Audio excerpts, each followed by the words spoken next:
your child is glued to the phone. You say, "Time to turn it off," and suddenly, they scream, they cry, they throw themselves on the floor, and within seconds you feel frustrated, guilty, and completely exhausted. If this moment happens in your home, you're not alone. Many loving parents are struggling with screens right now. Phones, tablets, and TV have quietly become part of everyday life, especially when you're tired, busy, or just need a few peaceful minutes. So, when screen time turns into a daily battle, it can feel like you're doing something wrong. But the truth is, you're not failing. You're parenting in a world where screens are designed to be incredibly hard for young brains to stop using. And when you're sleep-deprived, overwhelmed, or trying to manage 100 things at once, it makes sense that screens sometimes become the easiest solution. Nothing about this means you're a bad parent. It just means you're human. To understand the screen struggle, it helps to understand what's happening inside your child's brain. For young children, screens are like a tiny amusement park in their pocket. Bright colors, fast movement, constant rewards. Their brain gets small bursts of dopamine, the chemical that says, "This feels good, let's keep going." But here's the important part. Young children don't yet have the brain skills needed to stop something that feels good. The part of the brain responsible for self-control, the prefrontal cortex, is still developing for many years. So when a screen suddenly disappears, your child's brain experiences it almost like something important has been taken away. Their nervous system goes into protest mode, not because they're manipulative, not because they're spoiled, because their brain simply isn't ready to regulate that big disappointment yet. When parents are overwhelmed, a very common reaction happens. You might say, "Give it to me right now. No more tablet. That's it." If you don't stop crying, you're never getting it again. These reactions are completely understandable. But for a child whose brain is already overloaded, sudden removal can make the reaction even bigger. Their nervous system shifts into fight or flight. And now it's not just about the screen anymore. It becomes a power struggle. Parent versus child. And everyone leaves the moment feeling worse. The goal isn't perfect parenting. The goal is reducing those battles. Instead of sudden removal, we can make the transition easier for a child's brain. Here are 5 realistic ways to reduce screen time without daily fights. 1. Use predictable screen routines. Young children feel safer when they know what to expect. Instead of screens appearing randomly, create a simple routine. For example, tablet time happens after lunch. Cartoons are for 20 minutes before dinner. When screen time is predictable, it stops feeling like something that can happen anytime. And stopping becomes easier. 2.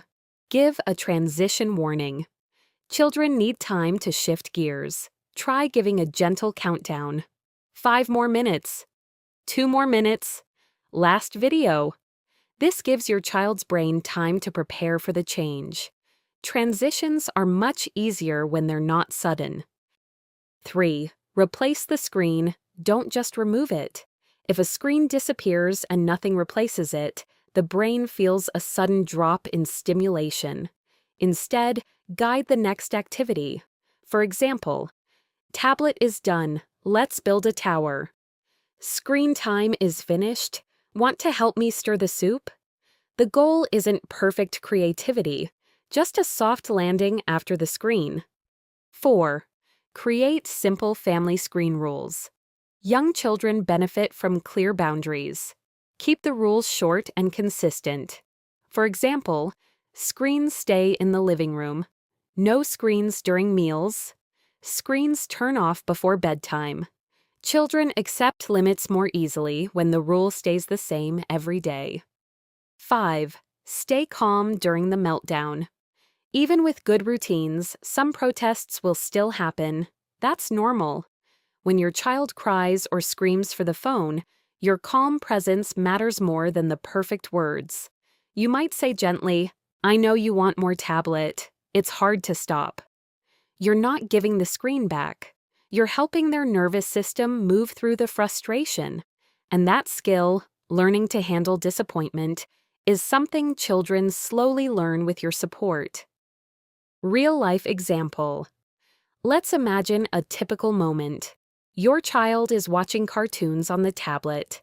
Instead of suddenly turning it off, you say, "2 more minutes, then tablet is done."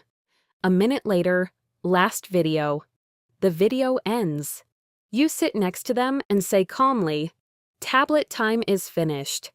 Want to help me feed the teddy bears or build blocks?" Your child starts to whine, maybe even cry. You stay close. "I know you wish it could keep going. That makes sense." You hold the boundary, but you stay steady. And over time, these calmer endings teach your child that screen time can end without a fight. Not every time, but more often. If screens have become a daily struggle in your home, please remember this: you didn't cause this. Modern technology is incredibly powerful for young brains, and learning to manage it is something families everywhere are figuring out. You don't need to eliminate screens perfectly. You don't need to respond perfectly every time.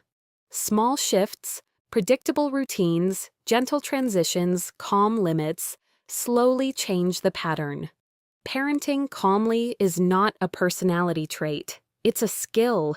And like any skill, it grows with practice. So if today had screen battles, take a breath. Tomorrow is another chance to try again. And even small moments of calm are already helping your child learn how to handle big feelings. If this video felt helpful to you, you're warmly welcome to subscribe to the channel. Here we talk about parenting in a calm, realistic way, especially during those moments that feel overwhelming. And if you'd like, share your experience in the comments. What situations with your child feel the most challenging right now? Your stories matter, and the topics you care about can become the next videos we explore together.